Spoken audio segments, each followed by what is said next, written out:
Hello, my friends. It is Thursday, February 20th, 2025. I talked about this yesterday with decoding Trump's rant about Zelensky. And so the first of seven big stories is going to be about different parts of this tweet or this Truth Social post that Trump put out. And I unpacked it like line by line yesterday. But we're going to see the reaction by the world. And it's actually pretty spectacular.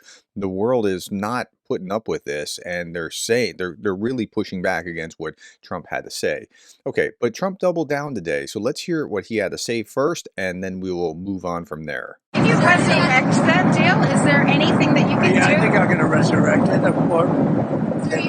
We'll see what happens, but I'm going to resurrect it, or things are not going to make him too happy. And look, it's time for elections. Haven't had an election in a long time. It's wonderful to say, we can't have an election. But it's time for elections, and it's also time to find out what happened with all the money. Because he made the statement that half of it, he doesn't know where it is, or something like that.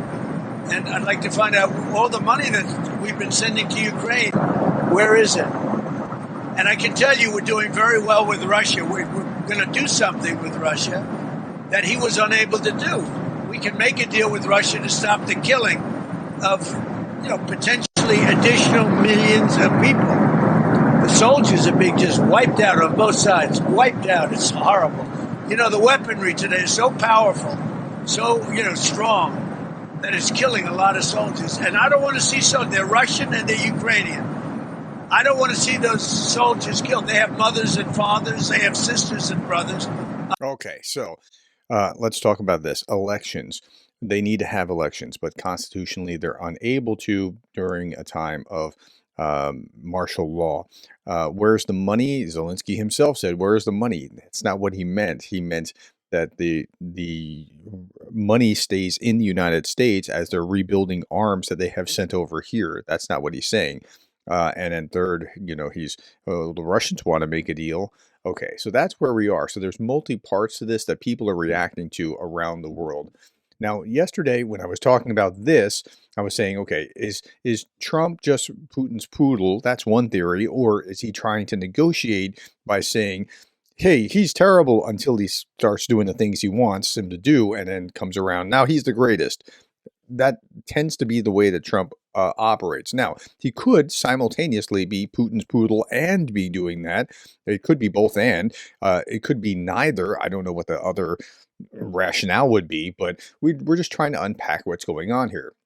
Okay, U.S. Vice President warned Zelensky against bad-mouthing Trump in public after Ukrainian president responded to Trump's false claims about him.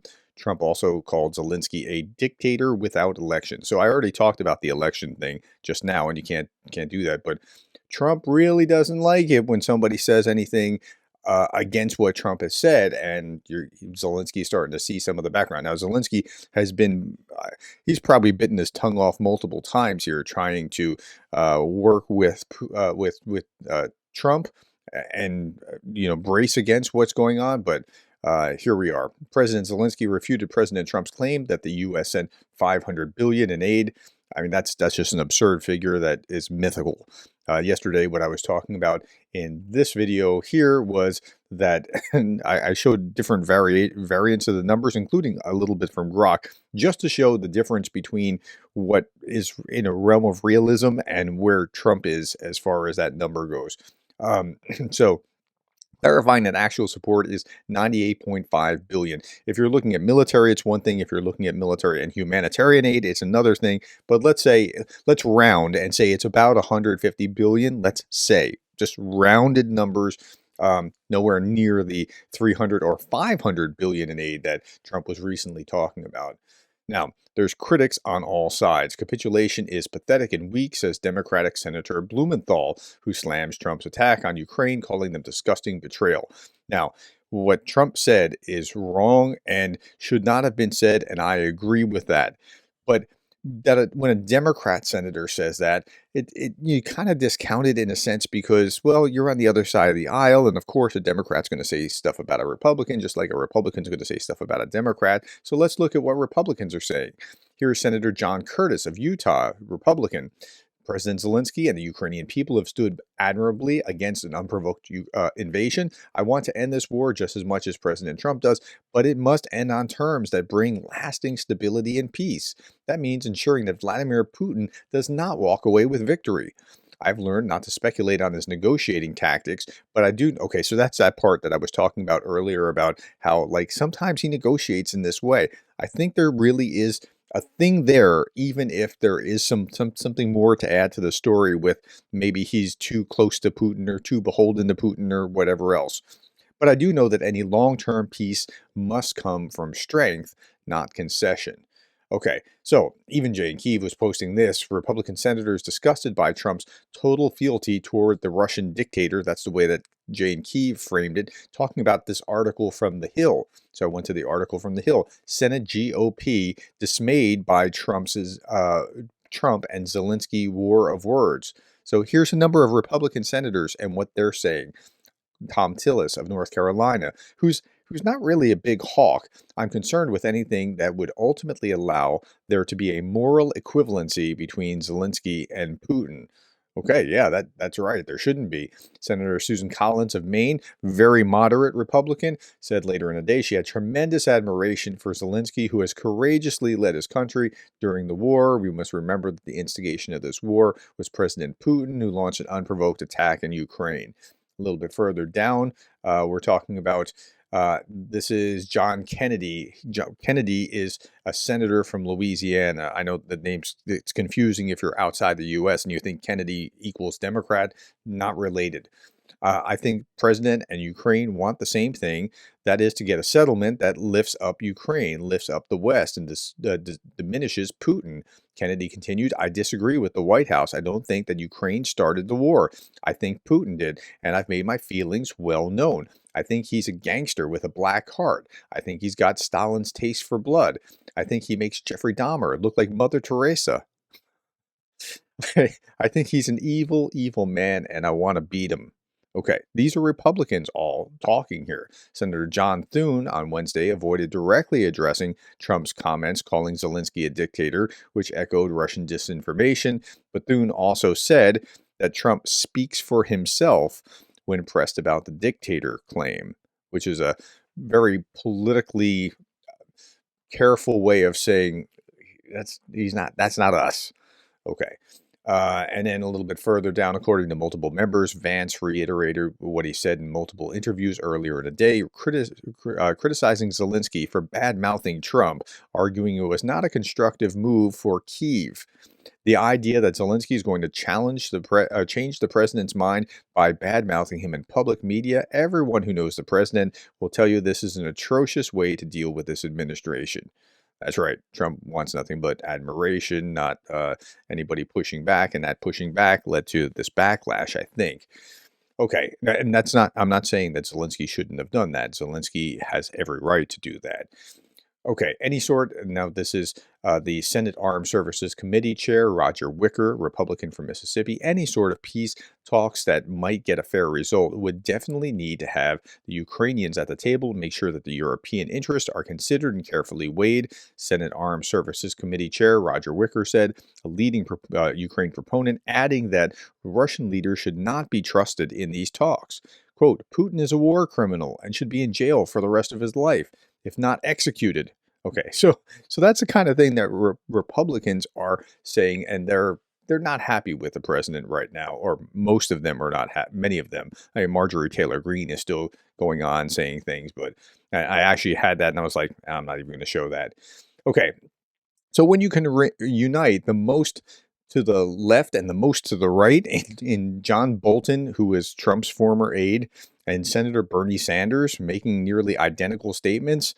Yeah, so Trump has kind of ticked everyone off, but I think he knows what he's doing in doing that. Like he's trying to tick everyone off in the process. He's trying to say crazy stuff. I'm not sure what his end game is, but I think he's trying to do that.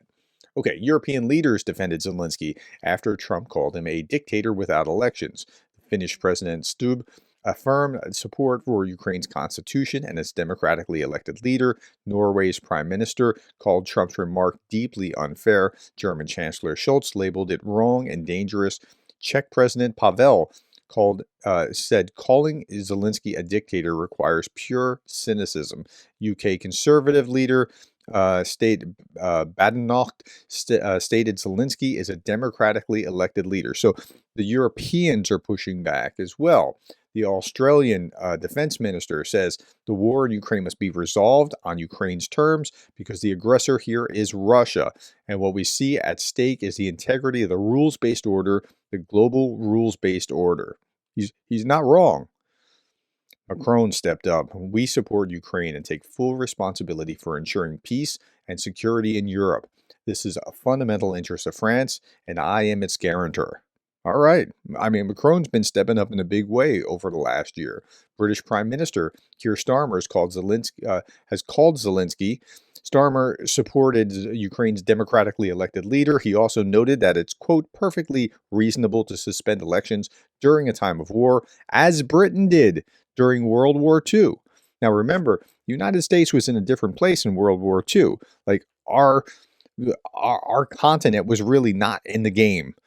Okay, the British were under attack. Hard to have elections in that kind of context. Now, in the American system, we've had elections during the Civil War, so it's part of our psyche as well that, of course, we're going to keep doing this. But that's not the way everybody else has done that. England, Canada, Australia are just a few nations that postponed elections during World War II. Okay, Mr. President, Mike Pence says Ukraine did not start this war. Russia launched an unprovoked and brutal invasion, claiming hundreds of thousands of lives. The road to peace must be built on the truth, says Donald Trump's former vice president, Mike Pence. Okay, and then this was from The Economist magazine. Trump wants to remove Zelensky, according to The Economist. The publication states that Trump sees Zelensky as an obstacle and may cut military aid, intel access, Starlink, while lifting sanctions on Russia. Of course, that's all speculation, but that's how The Economist magazine is looking at this. I thought this was interesting. Admiral James Stavridis, he's a retired general, and he's been the head of of NATO, or former Supreme Allied Commander in NATO, says next we'll hear the U.S. fleet should never have attacked the Japanese on 7 December 1941 at Pearl Harbor. Yeah, the point is we've got it backwards when we're looking at it this way. Of course, Elon Musk is backing the president. This is Donald Trump reposting that Elon Musk said that the president's right. Okay. Elon Musk says this: the president's instincts on Ukraine are absolutely right. This is really sad that so many parents have lost their sons and so many sons their fathers in this pointless war. Well, it's not pointless. It's existential to the Ukrainians to defend themselves against aggression so that they're not made slaves. Nikki Haley says that these are classic Russian talking points, exactly what Putin wants. I think there's something about that. Now, Putin says that Trump must go harder on Europe and Ukraine. He must move faster. He promised 24 hours. Won't meet Trump until Trump is ready for serious results. The cause of the war is NATO. He's doubling down on that claim. I don't think that Putin actually wants a deal to happen anytime soon. I think Putin needs to keep going forward, and he can't just make a deal. So he's going to come up with excuses and that sort of thing. Trump and his fiction about ending the war. March 2023, I'll fix it in 24 hours. That was a campaign promise. September 2024, I'll end it before the inauguration. Again, campaign promise, January 7th. Hopefully in 6 months. That's after the campaign, before he was actually in office. And in February 2025, maybe in a year. I think the longer time frame is probably a better thing than a shorter time frame with a bad peace agreement. Okay. Institute for the Study of War, Russia's weakness offers leverage. If they take it, if they want to take it, the United States can use the enormous leverage challenges of that Russia will face in 2025 as leverage to secure critical concessions in ongoing negotiations to end the war by continuing and even expanding military support to Ukraine, as Russia's battlefield losses are the key driver of Russia's challenges. Russia will likely face a number of material, manpower, and economic issues in 12 to 18 months if Ukrainian forces continue to inflict damage on Russian forces on the battlefield at the current rate. Russia's defense industrial base cannot sustain Russia's current armored vehicle, artillery system, and ammunition burn rates in the medium term. Russia's recruitment efforts appear to be slowing such that they cannot be indefinitely replace Russia's current casualty rates without an involuntary reserve mobilization. And Putin doesn't want that. Even though he has kind of dictatorial powers, he really doesn't want that because he is afraid of an uprising. These issues will present difficult decision points to Putin in 2026, 2027, provided current trends continue. The United States can accelerate the moment when Putin must grapple with these interlocking problems and can likely coerce Russia into making these concessions on its demands necessary to secure a peace acceptable to the United States, Ukraine, and Europe by continuing military aid to Ukraine and increasing battlefield pressure on Russia. If they want to, and that's the real key. If they want to, it's not, they can do this, but I don't know that they're going to. Meanwhile, Jason J. Smart points this out. What Ukrainians say about the United States, Ukraine sees the U.S. as a superpower more than the global average. Ukraine actually ranks in the top 5 globally in their positive view of the United States, at least until last week. Top critics of the United States are Russia, followed by Saudi Arabia, Iraq, Iran, Pakistan, Serbia, and Kazakhstan. Ukraine is America's ally and Russia is our enemy. And it's a strategic enemy, and it has been for a long time and probably won't go anywhere. Okay, next big story. The U.S. administration is preparing to drastically cut its defense spending. What? Okay, the Pentagon is supposed to cut 8% of the budget each year over the next 5 years, according to the Washington Post. Trump is cutting the U.S. defense budget while China and Russia are increasing theirs. Now, this has very little to do with Russia. It's not that at all. It's not focused on Russia or China or anything like that. It's looking at trying to show that, see, we're America first. We're being thrifty about our taxes. And it's all focused on other priorities. But this is a dangerous game given what's going on in the world. Okay, next big story. One security guarantee the United States is considering as part of a peace deal is to automatically grant Ukraine NATO membership if Russia violates the agreement, for U.S. officials say. Okay, this could be a way of splitting the difference. Okay, it could be NATO, Ukraine, you're not in NATO. Like, this could be a legitimate kind of peace deal. I don't like this as much as being in NATO, but you'd have to have all of the member states have said, have already voted on and agreed to that this is a tripwire, that if Russia does this again, if you cross Ukraine's border again, this automatically happens. But it's not as good as being in NATO, but okay. Meanwhile, in Russia, state TV, how are the Russians looking at this, framing this, thinking about this? So here we'll get some insight.